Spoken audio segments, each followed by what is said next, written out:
अभी जो कंट्रोवर्सी चल रही है लोकसभा की, कि दानिश अली का काफ़ी वीडियो जो है चल रहे हैं कि दानिश अली को जो है भारतीय जनता पार्टी के सांसद रमेश भिदोड़ी जी ने जो है गलत शब्दों का प्रयोग किया और वो पूरी दुनिया देख रही है। कोई भी सभ्य समाज में यदि रहेगा तो इन चीज़ों को जो है कोई एक्सेप्ट नहीं करेगा।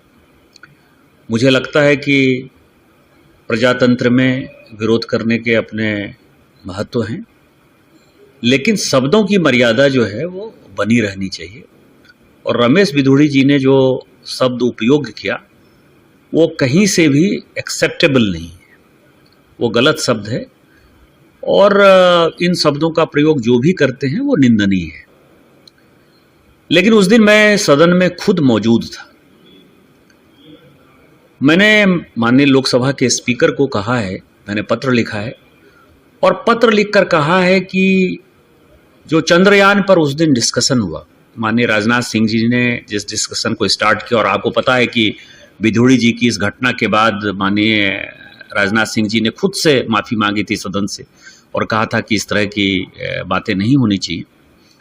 वो बात ख़त्म हो गई थी, लेकिन आफ्टर थॉट के तौर पर जो है विपक्ष ने इस मुद्दे को जानबूझकर उठाने की कोशिश की। मैं खुद वहाँ मौजूद था और बार बार दानिश अली प्रधानमंत्री जी को नीच कह रहे थे।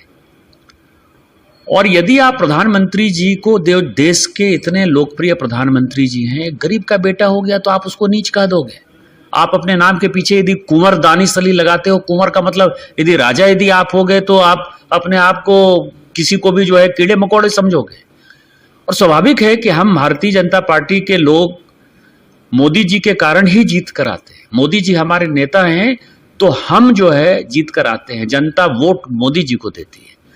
और कोई स्पीकर यदि बोल रहा है उसको बार बार प्रोवोक कर रहे हो, रमेश भिदोड़ी जी को प्रोवोक किया और उसमें भी आप प्रधानमंत्री जी को इस तरह से डेरोगेटरी रिमार्क्स के साथ प्रोवोक करोगे तो स्वाभाविक है कि वो प्रतिक्रिया होगी। तो मैंने स्पीकर साहब को कहा कि इसकी जांच कराइए, केवल इसकी ही जांच नहीं कराइए, आप ये देखिए कि चाहे वो रामायण हो, महाभारत हो, गीता हो, वेद हो, उपनिषद हो, हमारे लिए वो महत्वपूर्ण है। जो भी उसमें लिखी हुई बातें हैं वो मेरे लिए पत्थर के लकीर के समान है। कुरान में जो बातें लिखी हुई हैं वो मुसलमानों के लिए पत्थर के लकीर के समान है। बाइबल में जो बातें लिखी गई हैं वो क्रिश्चियंस के लिए जो है पत्थर के लकीर के समान है। और कुरान में क्या लिखी हुई है आज तक कोई चर्चा नहीं करता। चांद के बारे में उनकी एक अलग ओपिनियन है, साइंस का एक अलग ओपिनियन है, लेकिन उस पर चर्चा नहीं करता। उस दिन सौगत राय कहते हैं कि पुष्पक विमान था ही नहीं, राम का एग्जिस्टेंस ही नहीं है। डीएमके वाले कहते हैं कि हम द्रविडियन हैं, कोई हिंदू धर्म ही नहीं है, कोई सनातन धर्म ही नहीं है, सेतु समुद्रम को आपने ये कर दिया। कोई उसको कीड़ा कह रहा है, कोई मकोड़ा कह रहा है, कोई एड से तुलना कर रहा है। तो सवाल यह है, मैंने ये कहा कि इसके साथ साथ उस दिन जितनी भी स्पीचेज हुई हैं, चाहे सौगत राय की हुई हो जिसने कि राम के टीएमसी के सांसद ने राम के एग्जिस्टेंस को नकारने की कोशिश की, चाहे डीएमके के सांसद हो, इन सबों के लिए एक इंक्वायरी कमेटी बिठाइए कि फाइनली इस तरह की भाषा की गरिमा किसने गिराई। अभी मैंने ट्वीट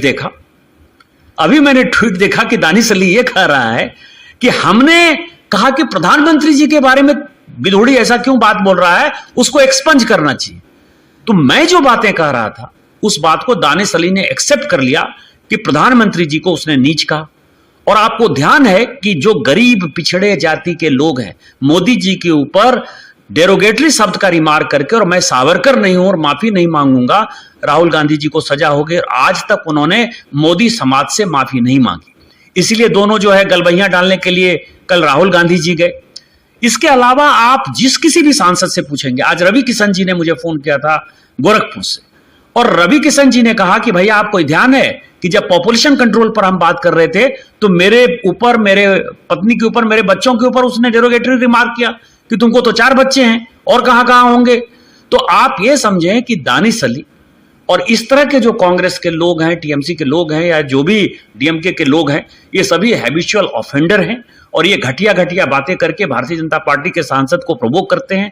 और भारतीय जनता पार्टी से ऊपर उठकर सदन की जो गरिमा रही है, जिस सदन में पंडित नेहरू से लेके इंदिरा जी तक, अटल बिहारी वाजपेयी जी से लेके राजेंद्र प्रसाद जी तक का जो है एक बड़ा योगदान रहा है, सरदार पटेल से लेके श्यामा प्रसाद मुखर्जी जी की जो गरिमा रही है, मधुलिमी, जॉर्ज फर्नांडिस, चंद्रशेखर जी, सोमनाथ चटर्जी जी, सारे पॉलिटिकल पार्टी के जो स्टॉलवर्ट्स जिन्होंने कि संविधान को बनाने में, लोकसभा को बनाने में, राज्यसभा की गरिमा को बढ़ाने में काम किया, उसमें आज की डेट में ये दानिश अली जैसे लोग, सौगत राय जैसे लोग, डीएमके के लोग, इस तरह के लोग इसकी गरिमा गिरा रहे हैं। और इसकी एक इंक्वायरी बैठनी चाहिए लोकसभा स्पीकर से, और सबों को जो भी कार्रवाई हो वो सर्वसम्मति से पूरा करना चाहिए।